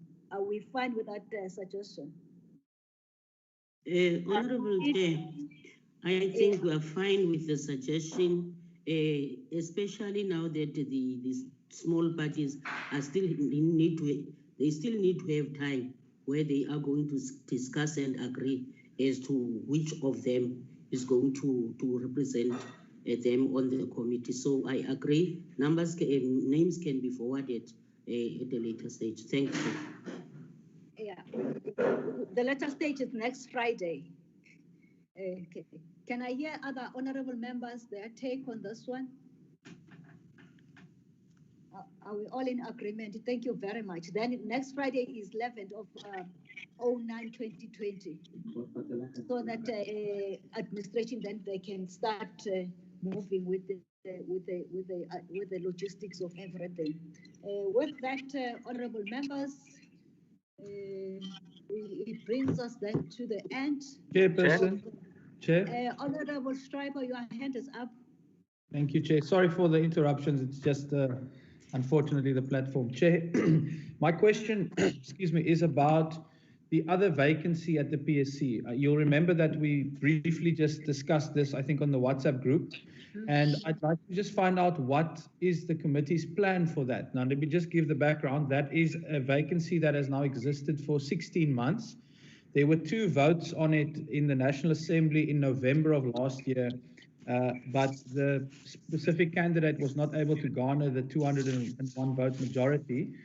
So, Chair, just for information of the committee, I've written to the Speaker to just flag also this issue, because it really is not 16 months is a real problem for the Public Service Commission. My own personal view is that we should also consider the second candidate that was included in that report for a vote in the National Assembly, but obviously I leave that to the Speaker to make the determination. But in general, Chair, my question is, does the committee have a plan for actually filling that vacancy? Because we're now moving on to a second vacancy, which is correct, but there's still a first one that is frozen, and I don't know what the plan is. Do you have any insights or directions, or can this committee come up with a way forward to propose to the National Assembly that we vote on that as soon as possible, Chair? What are your thoughts? Thank you. Okay, so thank you very much, Honorable. One second, because let me just, who is that? Honorable Tuli? I'll respond. I can see there's a member that wants to say something. Honorable Tuli. No, Chair, in terms of what Honorable Schreiber is saying, the last part of it, I'm not quite sure, because the matter was already with Parliament, whether do we have that power to bring it back to our hands as the portfolio committee, or Parliament is going to take care of it. Yes, in terms of programming and so on. Thank you, Chair. I was just checking because it was no longer with our hands. Thank you, Chair. Honorable Thank you, Chair. ma'am. Is there any other member want to speak before then I try to summarize the way forward? Yes, Honorable Chair. I think No, can we do this, honorable members? It's may I Honorable speak on- Kibi. No, 1 second, Honorable Kibi. Honorable Kibi, is there anyone else who would like to speak on this matter? Honorable Komani. Honorable who? Maluman. Komani. Koman, okay, yeah. And who else? Maluman. I don't see that. Sorry? Maluman. Maluman. Okay, Maluman, okay. No, I think that's fine. Honorable Kibi, over to you, ma'am. Thank you, Honorable Chair. I think I want to agree with Honorable Nduli that us as the committee, we did whatever that we were supposed to have done, and the issue was already in the NA. Now it is in the hands of the Speaker. So there is nothing more that we can do because we followed every process when the issue was still with us as a committee.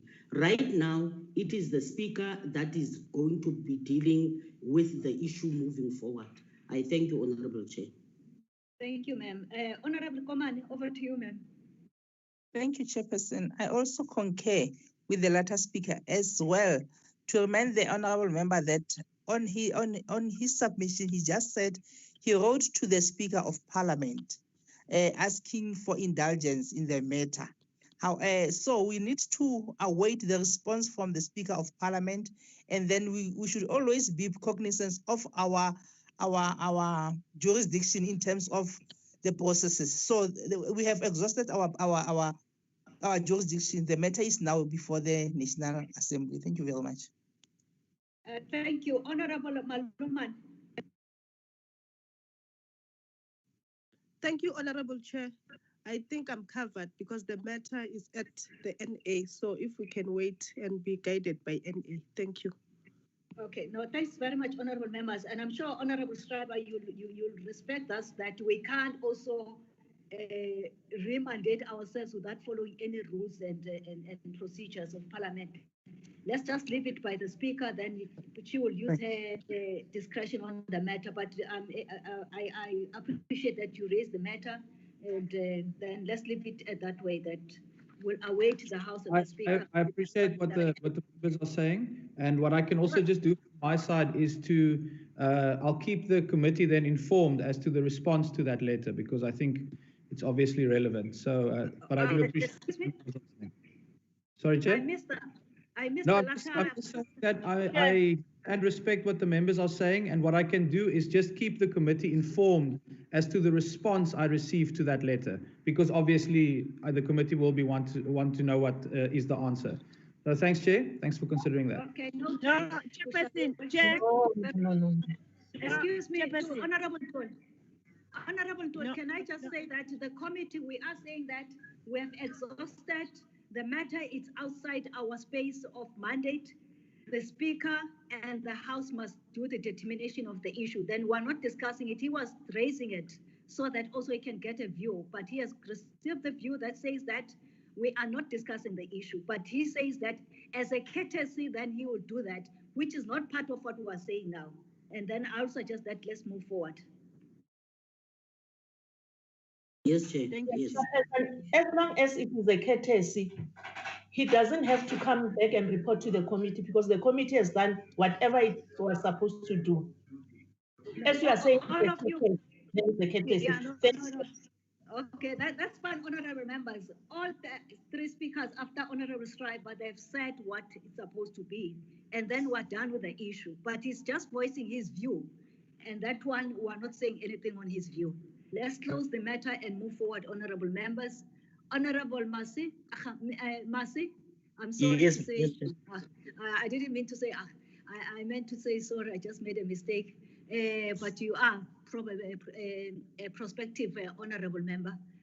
Consideration of the minutes, previous minutes. I know that we haven't been adopting minutes. It's quite a lot. and I will say, just take us through in terms of the dates, and let me check with honorable members. Did we all receive all the minutes that we were supposed to be adopting today? Yes, we did. Oh, super. Mascone, over to you. But Yeah. you will present them as read, and I'll suggest that members, if there's any correction that they would like to make, they do that, and we move. We just call page by page, and then we will move forward. And the date, thank you. Thanks, Chairperson. Yes, it would be an honorable to be called an honorable member. The first minutes that are projected are minutes of the 4th of March, 2020, Chair. I will go to page 1. The names of the members. The delegation. Page 2. Just call the numbers and move, because members, they say agree that they have read the minutes. Page 3. Page 4. And page 5. That's minutes of 4th March 2020, Chair. And what was the recommendation on that, Masi? No, we didn't have any recommendation, Chair. Okay. Okay. May we then go to the next one? Then we can adopt them as after that. We'll just erase the dates and then we adopt. Okay, Chair.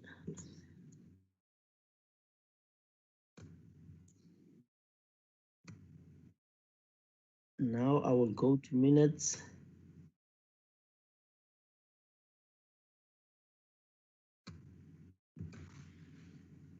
Minutes of March 11, 2020, Chair. We go to page 1.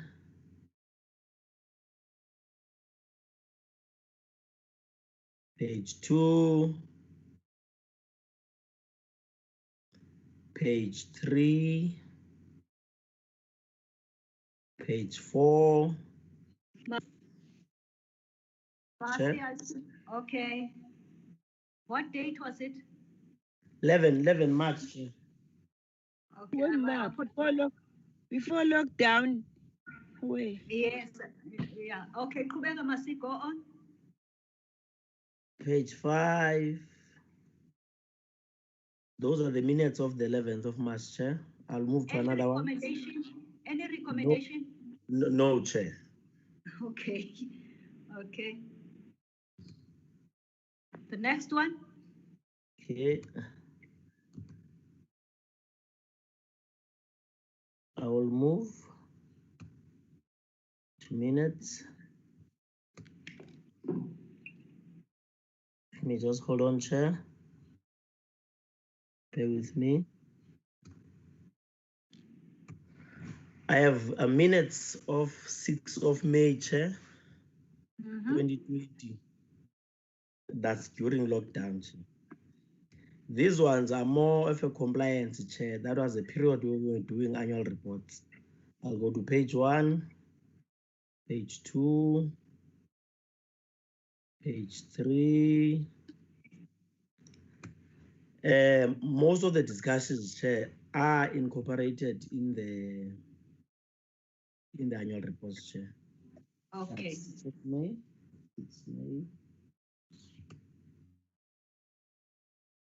I'm almost there, Chair. I'm almost.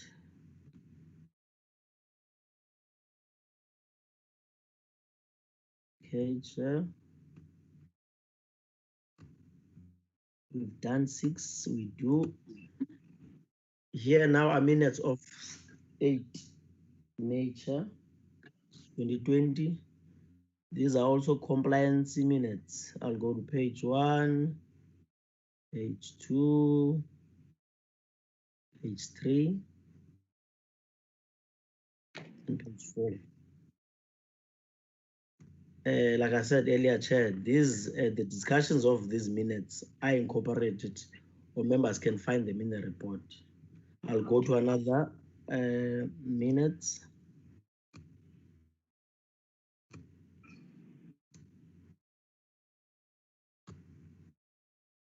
The minutes that I'm going to project now are minutes of the 13th May. Also, these are compliance minutes. Here, I'll go to page 1, page 2, page 3. Minutes of the 13th. Okay, Chair. Let me go to the second last one, Chair, for the.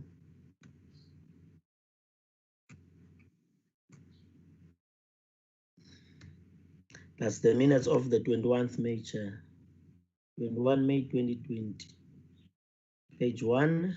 This day we were considering the 5 reports, Chair.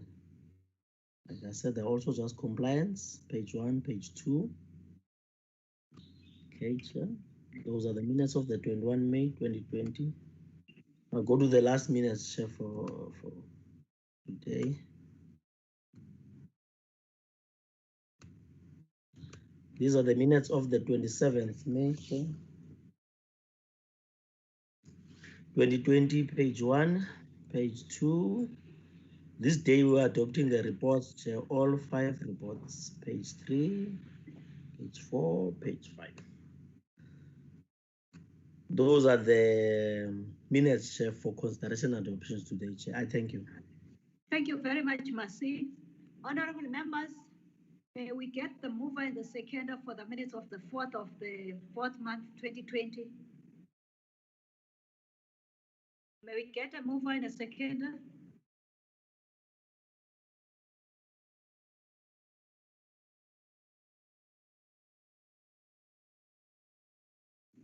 Honorable Chair, Chairperson, Honorable Chair, what's up here? I think it's a network. It's a network. Freezy, Chair. Yes, Chair. Let's try and call her again. Honorable Chair, are you back? And my apology, the 4th of the 4th month minutes, seconder and a mover and a seconder. Honorable who? Honorable Chair, can you be assisted here? The first minutes, not the minutes of March. If Masi can assist us. Is the 4th of the 4th month 2020 minutes. I need a mover and a seconder. Okay, I move for the acceptance of the minutes, Honorable Chair. Okay, seconder.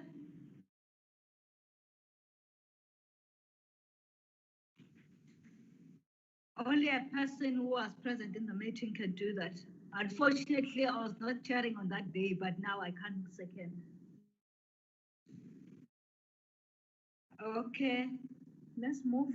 There is no seconder, which means the minutes are not adopted, Honorable Member. I'll second the Chair. Oh, thanks, Honorable Clerk. The minutes of 11th of the 4th month, move and a seconder. Thank you, Chair. Maluleke. Thank you, ma'am. Seconder. I move for the adoption of the minutes. Yes, thank you very much, Honorable Member. Any seconder to join Honorable Maluleka? I second, Honorable Chair. Thank you very much, ma'am. The 6th of the 5th month minutes.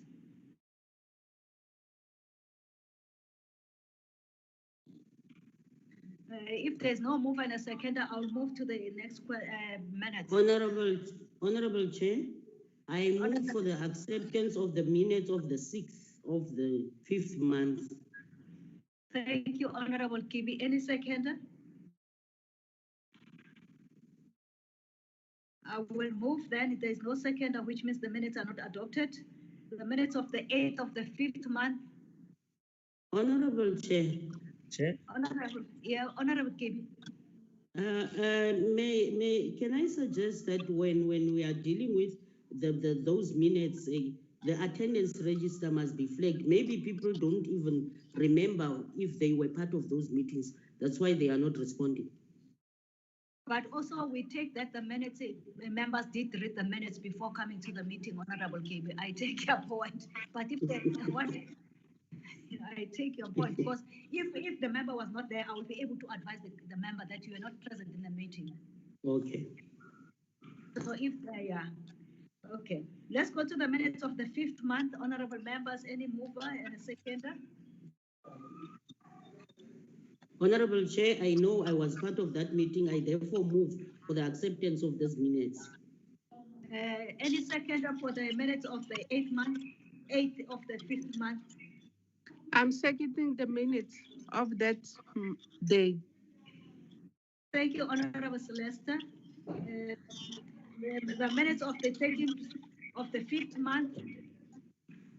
A mover and a seconder, please, honorable members. Chairperson, Honorable Joyce. I move for the adoption of the minutes. Thank you, ma'am. Any seconder? Honorable Chair. Honorable Kitty. I second the adoption, Honorable Chair. Thank you very much, ma'am. Minutes of the 21st of the 5th month, honorable members. Mover.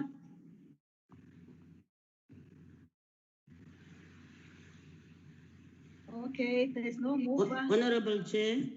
Yes, I ma'am. move for the adoption of the minutes of the 21st of the 5th month to be adopted. Thank you very much, ma'am. Any second, honorable members? The seconds, ma'am. That is it. The minutes of the 27th of the 5th month, honorable members, move in a second, please.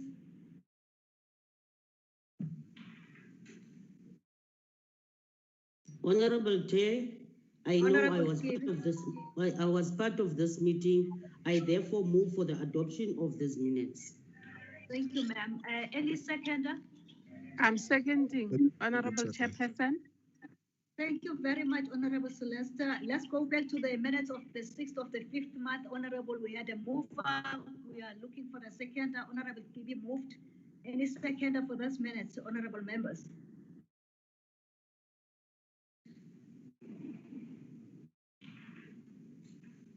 Okay, no mover, so those minutes are not adopted. Must I note that those minutes will stand pending. Is there any particular reason, Chair, if I may ask? I don't know. They are not. I can't. I've asked for the mover. There was a mover. There's no seconder. And honorable members, Maskola would like to get a reason for not seconding this minutes.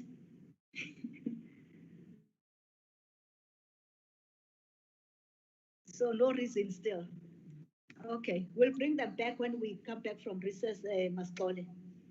I think we must live with that for now, which is very odd. With that, honorable members, I just want to raise as closing before our meeting stand adjourned that it's very dangerous where you sit in a meeting and you don't resolve, you just keep quiet and note everything. So I'm saying that moving forward, we must be very, very mindful that we cannot just be for compliance issues in terms of quarterly reports, because the department would have not necessarily complied with what they promised themselves they are going to do in terms of their predetermined objectives. And also, I'm sure even the AG, all of us were aware, the AG also needs to, he will also assess us in terms of our performance. Where we're just going to say it's a compliance issue, then it just goes like that, without also saying that if this issue in the next quarter, what guarantee do you have and what would have changed? But also, what are we going to do about that? It's very important that we do resolve. We don't just meet for the sake of meeting. It worries me where we just didn't even have the recommendations. I know it's a compliance issue, but there is something that we get that report against that has never been happening, because wouldn't the first items that we were discussing earlier this morning, if everything was well, we wouldn't have discussed those issues. Even the issue of the open-ended disciplinary hearings where people are on leave and so forth, wouldn't have if everything was well. So I'm saying probably there's something that we need to do if we are really committed to make sure that lesser departments appear before SCOPA, and a better smiley report from the AG, which is most importantly, the quality of the work that the departments would have done, not only the financials as it were. So I felt that one, honestly, I must raise it, honorable members, that there is something that we need just to deal with it, probably from our side as well. Having said that, honorable members, let me appreciate all of us to be available for the meeting, and I think we had a very fruitful meeting, and we will make sure that the issues of corruption and double dipping and so forth come to an end in this term. Thank you very much. Have a blessed afternoon. See you in the afternoon, honorable members. And thank you, Mascole and Julius and Liela and the team and officials from the departments if they're still here. Have a blessed one. Take care. Thank you, Chair. Thank you. Bye, everybody. Thank you so much, Chair. Bye-bye. Thank you, dear. Bye-bye. Thank you. Bye-bye. Bye, Chair. Bye. Sorry for any discrepancies, Chairperson.